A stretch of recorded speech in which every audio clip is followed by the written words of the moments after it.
اهدنا الصراط المستقیم۔ بسم اللہ الرحمن الرحیم۔ سورہ آل عمران کی 29 سے 30 آیت کا مضمون احوال آخرت کا بیان، اللہ تعالیٰ کی رحمت کا مظہر۔ قل ان تخفوا ما فی صدورکم او تبدوه یعلمہ اللہ ویعلم ما فی السماوات وما فی الارض واللہ علی کل شیء قدیر۔ ترجمہ، فرما دیجئے کہ اگر تم چھپاؤ جو کچھ تمہارے سینوں میں ہے یا ظاہر کرو اسے، جانتا ہے اسے اللہ تعالیٰ، اور جانتا ہے جو کچھ آسمانوں میں ہے اور جو کچھ زمین میں ہے، اور اللہ تعالیٰ ہر چیز پر قادر ہے۔ یوم تجد کل نفس ما عملت من خیر محضرا وما عملت من سوء تودوا لو ان بینها وبینہ امدا بعید وَيُحَذِّرُكُمُ اللَّهُ نَفْسَهُ وَاللَّهُ رَعُوفٌ بِالْعِبَادِ۔ ترجمہ، جس دن موجود پائے گا ہر نفس جو کی تھی اس نے نیکی اپنے سامنے، اور جو کچھ کی تھی اس نے برائی، تمنا کرے گا کہ کاش اس کے درمیان اور اس دن کے درمیان حائل ہوتی مدت دراز، اور ڈراتا ہے تمہیں اللہ اپنے عذاب سے، اور اللہ تعالیٰ بہت مہربان ہے اپنے بندوں پر۔ اگلی 31 آیت کا مضمون اللہ تعالیٰ کی محبت اتباع رسول صلی اللہ علیہ وسلم سے حاصل ہوگی۔ قل ان کنتم تحبون اللہ فتبعونی یحببکم اللہ ویغفر لکم ذنوبکم واللہ غفور الرحیم۔ ترجمہ، اے محبوب آپ فرمائیے انہیں کہ اگر تم واقعی محبت کرتے ہو اللہ سے تو میری پیروی کرو، تب محبت فرمانے لگے گا تم سے اللہ، اور بخش دے گا تمہارے لیے تمہارے گناہ، اور اللہ تعالیٰ بڑا بخشنے والا رحم فرمانے والا ہے۔ تفسیر، جب یہود کو اسلام کی دعوت دی گئی تو انہوں نے یہ کہہ کر اس دعوت کو قبول کرنے سے انکار کر دیا کہ ہم تو پہلے ہی محبت الہی سے سرشار ہیں اور اس کے لاڈلے فرزند ہیں، ہمیں کیا ضرورت پڑی ہے کہ کسی نئے نبی کی امت میں داخل ہونے کی زحمت گوارا کریں۔ سابقہ آیات میں قرآن نے ان کے برے اعمال اور رذیل عادات کا ذکر فرمایا۔ ایسی ناپسندیدہ حرکات کے باوجود وہ خدا کی دوستی کا دم بھرا کرتے۔ ان آیات میں انہیں تنبیہ فرمائی جا رہی ہے کہ محبت الہی کا دعویٰ بغیر دلیل قابل التفات نہیں، اور اس کی دلیل یہ ہے کہ تم اللہ تعالیٰ کے اس برگزیدہ رسول کی اطاعت و فرمانبرداری کرو۔ اگر تم نے دل جان سے اس رسول کریم صلی اللہ علیہ وآلہ وسلم کی اطاعت کی تو تمہارا دعوی محبت بھی درست تسلیم کر لیا جائے گا، اور اس کے علاوہ اللہ تعالیٰ کی ایک سب سے بڑی نعمت سے سرفراز کیے جاؤ گے، یعنی تمہیں محبوب الہی ہونے کا شرف بخشا جائے گا، اور تمہارے نامہ اعمال کی سیاہی کو رحمت اور مغفرت کے پانی سے صاف کر دیا جائے گا۔ حضور کی عظمت شان اور جلالت قدر کا کیا کہنا، جس کی غلامی یہود جیسی راندہ درگاہ اور ذلیل قوم کو بھی اللہ تعالیٰ کا محبوب بنا سکتی ہے، اور اس کے گھناؤنے کرتوتوں کی بخشش کا سبب بن سکتی ہے۔ اگر امت مسلمہ اتباع حبیب خدا کو اپنا شعار بنا لے اور سنت سرور کائنات کے سانچے میں اپنی سیرت کو ڈھال لے تو کیا یہ محبوبیت کی خلات فاخرہ سے نوازی نہیں جائے گی؟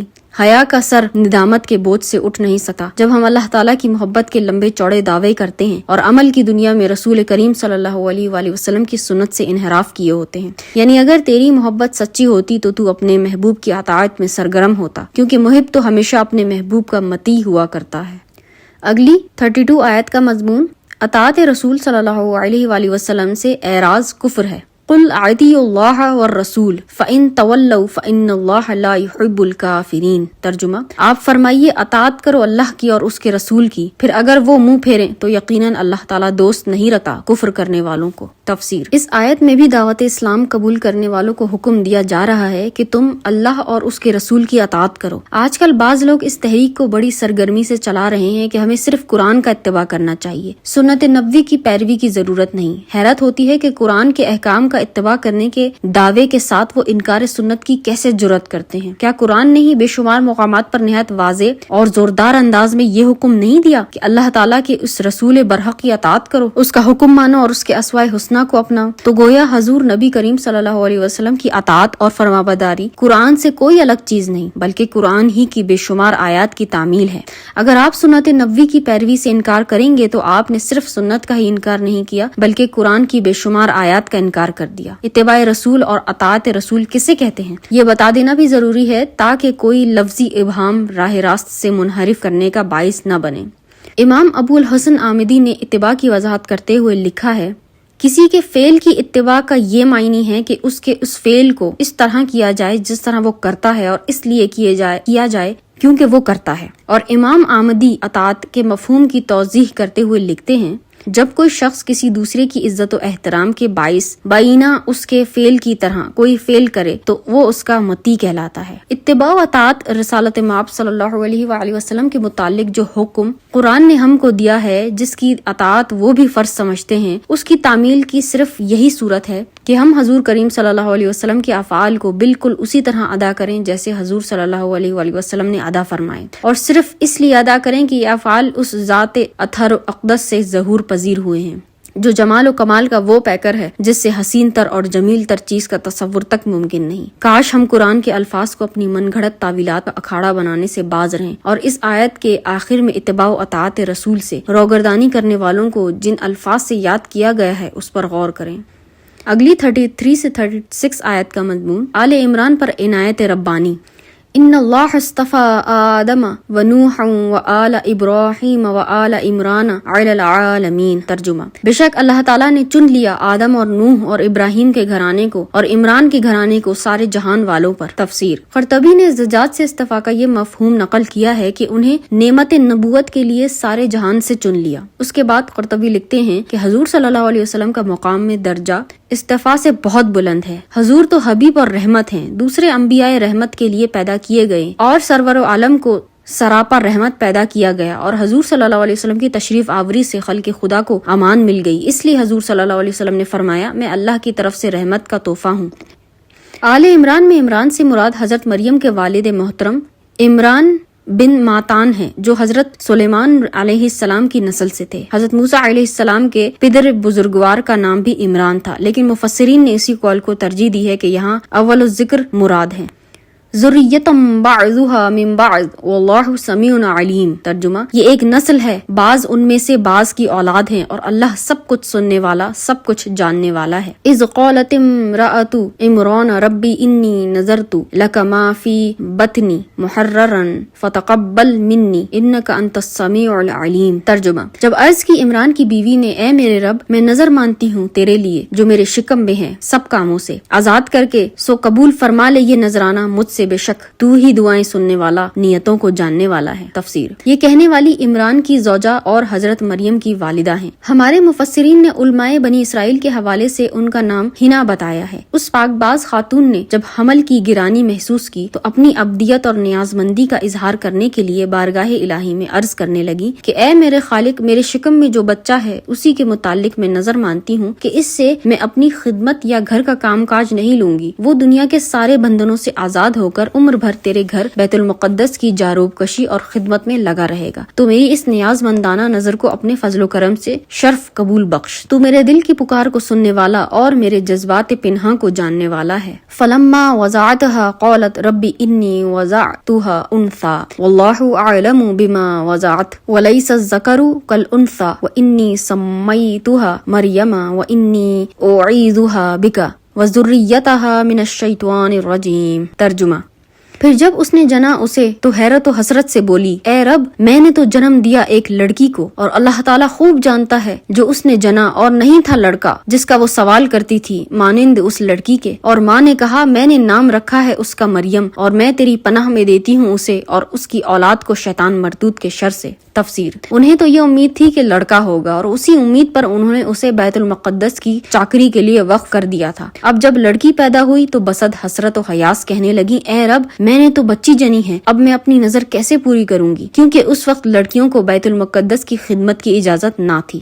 یہ ارشاد باری ہے جو بطور جملہ معترضہ حضرت حنا کے کلام کے درمیان میں لایا گیا ہے۔ مقصد یہ ہے کہ اس بچی کی ولادت مقام افسوس نہیں ہے، جس لڑکے کی آرزو تم کیا کرتی تھی وہ اس بچی کا کیا مقابلہ کر سکتا ہے جو ہم نے تم کو مرحمت فرمائی۔ اس کی ذات سے برکت و رحمت اور ہدایت کی جو کرنیں پھوٹیں گی وہ تو ایک عالم کو منور کر دیں گی۔ اس جملے کے بعد پھر حضرت حنا کا کلام ہے۔ اگلی 37 سے 38 آیت کا مضمون اللہ تعالیٰ بغیر اسباب کے بھی عطا فرماتا ہے۔ فَتَقَبَّلَهَا رَبُّهَا بِقَبُولٍ حَسَنٍ وَأَنبَتَهَا نَبَاتًا حَسَنًا وَكَفَّلَهَا زَكَرِيَّا كُلَّمَا دَخَلَ عَلَيْهَا زَكَرِيَّا الْمِحْرَابَ وَجَدَ عِندَهَا رِزْقًا قَالَ يَا مَرْيَمُ أَنَّى لَكِ هَذَا قالت هو من عند اللہ ان اللہ یرزق من یشاء بغیر حساب۔ ترجمہ، پھر قبول فرمایا اسے اس کے رب نے بڑی ہی اچھی قبولیت کے ساتھ، اور پروان چڑھایا اسے اچھا پروان چڑھانا، اور نگران بنا دیا اس کا زکریا کو۔ جب بھی جاتے مریم کے پاس زکریا اس کی عبادت گاہ میں تو موجود پاتے اس کے پاس کھانے کی چیزیں۔ ایک بار بولے اے مریم کہاں سے تمہارے لیے آتا ہے یہ رزق؟ مریم بولی یہ اللہ تعالیٰ کے پاس سے آتا ہے، بے شک اللہ تعالیٰ رزق دیتا ہے جسے چاہتا ہے بے حساب۔ تفسیر، حضرت حنا کی دعا کی قبولیت کا ذکر ہے۔ حضرت مریم کے مقبول ہونے کی ظاہری علامت یہ مقرر فرما دی کہ ان کی تربیت وقت کے نبی حضرت زکریا علیہ السلام کے سپرد فرما دی۔ اگلا ہے محراب کا لغوی معنی ہے مجلس میں جو سب سے باعزت جگہ ہو اس کو محراب کہتے ہیں۔ عموماً اس حجرہ عبادت کو محراب کہا جاتا ہے جو سطح زمین سے کچھ بلند بنایا جاتا ہے اور جس میں جانے کے لیے سیڑھیوں کی ضرورت پڑتی ہے۔ ہیکل سلیمانی کے ارد گرد ہیکل کے خادموں اور چلہ کشوں کے لیے جو کمرے بنے ہوئے تھے انہی میں سے ایک میں حضرت مریم مشغول عبادت رہا کرتی تھیں، اور حضرت زکریا علیہ السلام کیونکہ ان کے سرپرست تھے اس لیے اکثر ان کی خبرگیری کے لیے ان کے ہاں تشریف لے جایا کرتے تھے۔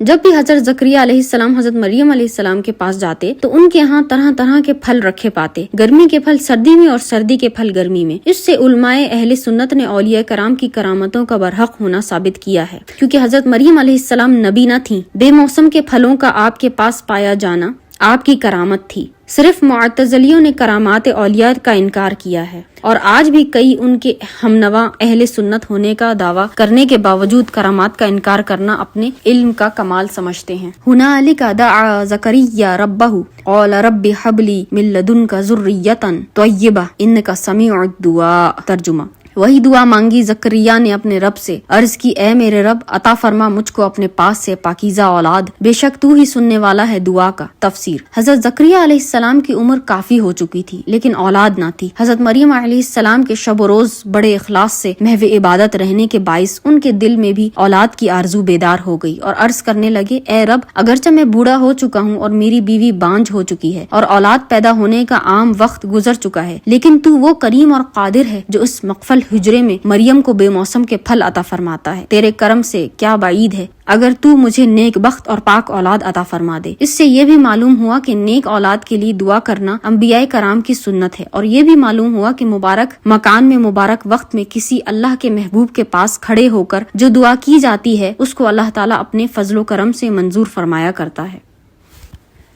اگلی 39 سے 41 آیت کا مضمون حضرت یحییٰ علیہ السلام کی موعظانہ ولادت۔ فنادتہ الملائکۃ وہو قائم یصلی فی المحراب ان اللہ یبشرک بیحییٰ مصدقا بکلمات من اللہ وسیدا وحسورا ونبیا من الصالحین۔ ترجمہ، پھر آواز دی ان کو فرشتوں نے جبکہ وہ کھڑے نماز پڑھ رہے تھے اپنی عبادت گاہ میں کہ بے شک اللہ تعالیٰ خوشخبری دیتا ہے آپ کو یحییٰ کی جو تصدیق کرنے والا ہوگا اللہ تعالیٰ کی طرف سے، ایک فرمان کی اور سردار ہوگا اور ہمیشہ عورتوں سے بچنے والا ہوگا اور نبی ہوگا صالحین سے۔ تفسیر، فرشتوں کے ذریعے حضرت زکریا علیہ السلام کو ان کی دعا کی مقبولیت کی خوشخبری دے دی گئی، بچے کا نام اور اس کی عزت و پاک بازی کی اطلاع بھی دے دی، اور ساتھ ہی یہ بھی ارشاد فرما دیا گیا کہ وہ نبی ہوگا۔ کلمات من اللہ سے مراد حضرت عیسیٰ علیہ السلام ہیں، کیونکہ ان کی بن باپ پیدائش ان کے متعلق طرح طرح کے الزامات تراشنے کا سبب بننے والی تھی، اسی لیے ان کی پاک دامنی اور تقدس کو بیان کرنے کے لیے قدرت نے پہلے ہی حضرت یحییٰ علیہ السلام کو مقرر فرما دیا، جن کی بزرگی، پاک بازی اور نبوت کا ساری قوم کو اعتراف تھا۔ انجیل میں حضرت یحییٰ علیہ السلام کو یوحنا کہا جاتا ہے اور انگریزی میں جان۔ قال رب انا یکون لی غلام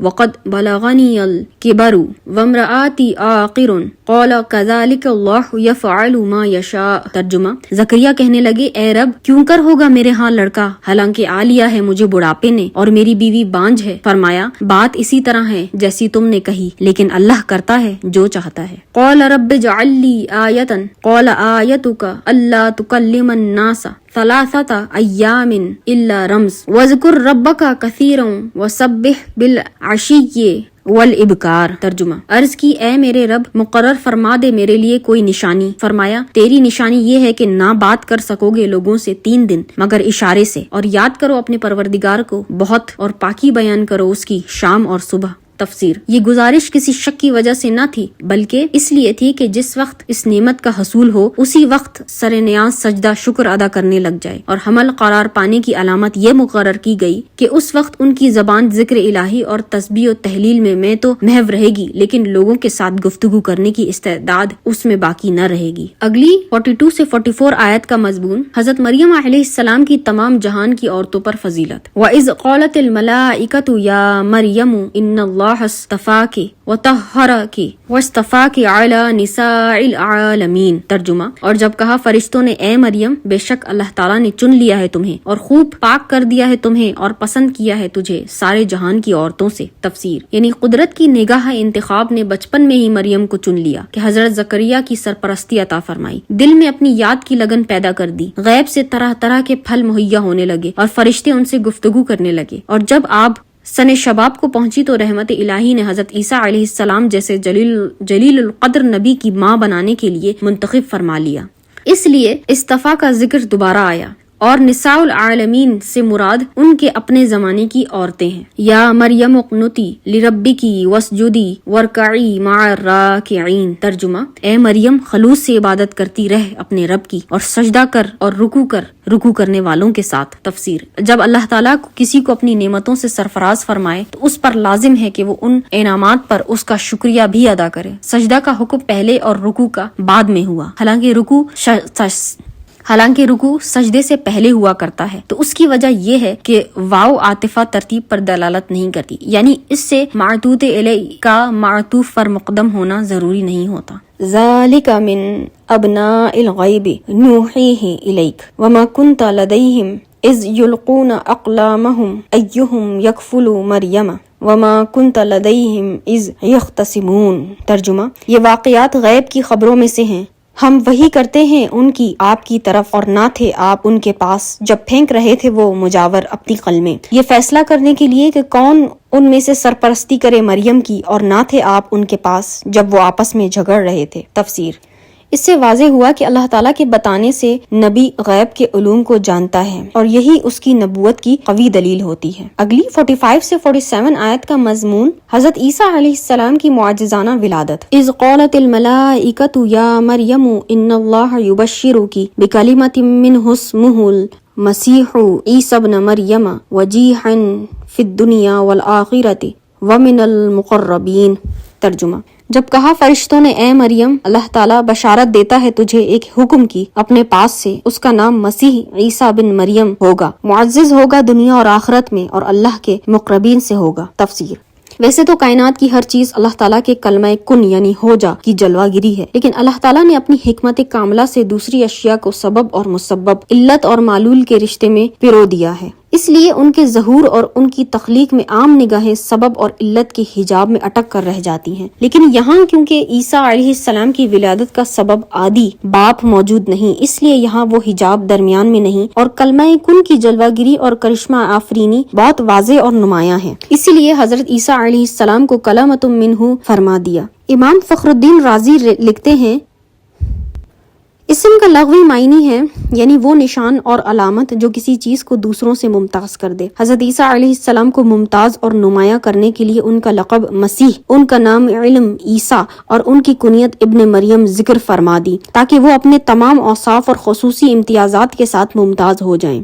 حضرت ابن عباس رضی اللہ تعالیٰ عنہ نے فرمایا کہ آپ کو مسیح کہنے کی وجہ یہ ہے کہ آپ جس بیمار پر ہاتھ پھیرا کرتے تھے وہ بالکل صحت یاب ہو جایا کرتا تھا، اور مسیح کا معنی مبارک بھی ہے۔ ایک قول یہ بھی ہے کہ یعنی آپ کو مسیح کے لقب سے اس لیے ملقب کیا گیا، آپ نے کہیں مستقل رہائش اختیار نہیں فرمائی تھی، اپنی تبلیغی سرگرمیوں میں آج کل وہاں سفر پر رہتے۔ یار لوگ اتنی سی بات کو لے اڑے اور حضرت عیسیٰ علیہ السلام کو سیاہ و جہاں گشت تصور کر لیا۔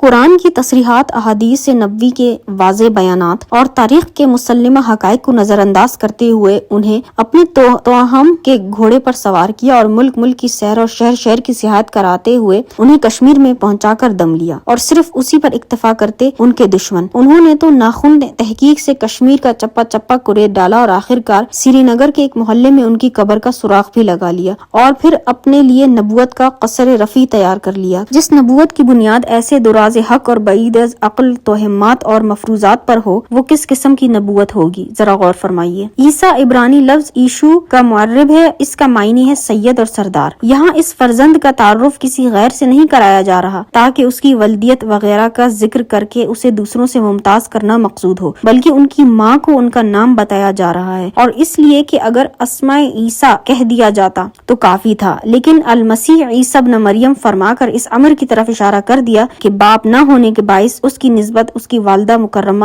کی طرف کی جائے گی اور قیامت تک اسی نام سے یاد کیے جائیں گے۔ اگلا ہے، ممکن تھا کہ حضرت مریم علیہ السلام کے دل میں یہ خدشہ پیدا ہوتا کہ بچہ جو اس انوکھی طرح پیدا ہوگا تو لوگ اس پر طرح طرح کے الزام لگائیں گے اور اسے عزت کی نگاہ سے نہ دیکھیں گے۔ اس کے متعلق پہلے انہیں اطمینان دلایا کہ ایسا نہیں ہوگا، بلکہ دنیا میں بھی اور آخرت میں بھی وہ بڑا باعزت و با احترام ہوگا۔ وَيُكَلِّمُ النَّاسَ فِي الْمَهْدِ وَكَهْلًا وَمِنَ الصَّالِحِينَ، ترجمہ، اور گفتگو کرے گا لوگوں کے ساتھ گہوارے میں بھی اور پکی عمر میں بھی اور نیکوکاروں میں سے ہوگا۔ تفسیر، یعنی گہوارے میں بھی وہ جو گفتگو کرے گا وہ بے معنی نہیں ہوگی، بلکہ اس میں بھی نبوت کا وقار اور رسالت کی سنجیدگی پائی جائے گی۔ اس وقت بھی جو الفاظ ان کی زبان سے نکلیں گے وہ حقائق سے لبریز ہوں گے۔ اس معصومیت کے زمانے میں بھی وہ اللہ تعالیٰ کی توحید اور اپنی رسالت کا ایسا زبردست اعلان کرے گا کہ کسی کو انکار کی مجال نہ رہے گی۔ اس کا ذکر سورہ مریم میں تفصیلاً آئے گا، اور یہی وہ معجزانہ پہلو ہے جس کی طرف قرآن اشارہ کر رہا ہے۔ بعض لوگ کہتے ہیں کہ ہر صحت مند بچہ پنگھوڑے میں باتیں کرنے لگتا ہے، لیکن انصاف کے ساتھ یہ کتنا ستم ہوگا اگر بچوں کی غوغاں اور ان کے بے جوڑ اور بے معنی الفاظ کو حضرت عیسیٰ علیہ السلام کے اس کلام معجز نظام سے تشبیہ دی جائے۔ امام رازی رحمۃ اللہ علیہ نے یہاں سے ایک اور لطیف نقطہ نکالا ہے کہ اس سے یہ بتلانا بھی مقصود ہے کہ حضرت عیسیٰ بائیں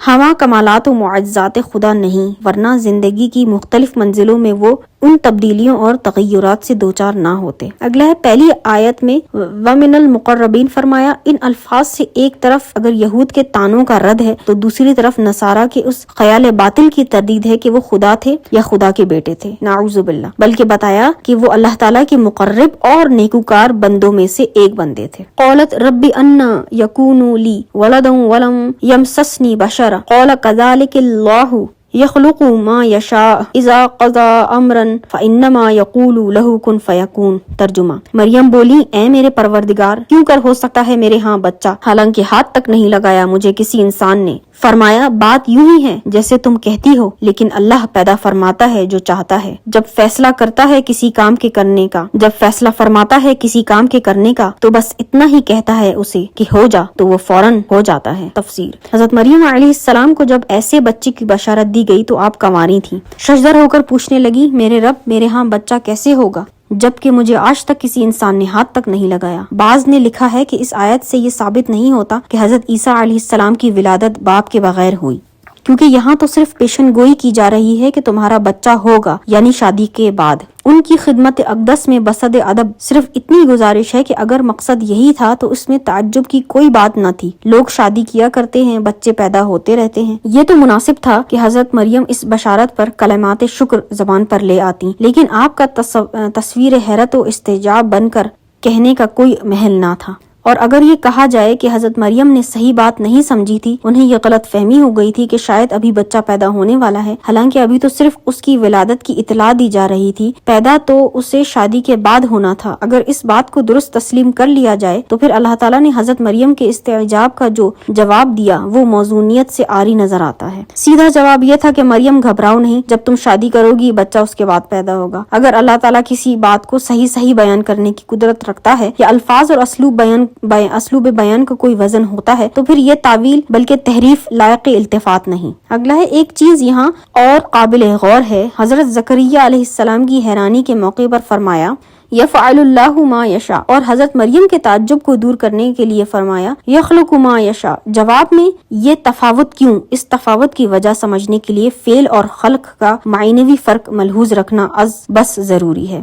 لفظ الفعل یستعمل کثیرہ یعنی ایسے واقعات جو اپنے اسباب کے پائے جانے سے وقوع پذیر ہوتے ہیں انہیں عام طور پر لفظ فعل سے تعبیر کیا جاتا ہے، اور جو واقعات ظاہری اسباب کے بغیر رونما ہوتے ہیں ان کی تعبیر عام طور پر لفظ خلق سے کی جاتی ہے۔ حضرت یحییٰ علیہ السلام کی ولادت کیونکہ ماں باپ دونوں کی وجہ سے تھی اور یہی ولادت کا سبب عادی ہے، اس لیے وہاں فرمایا یفعل اللہ، اور حضرت عیسیٰ علیہ السلام کی ولادت صرف ماں سے ہوئی اور والد جو سبب عادی ہے مفقود تھا، اس لیے لفظ خلق سے بیان کیا۔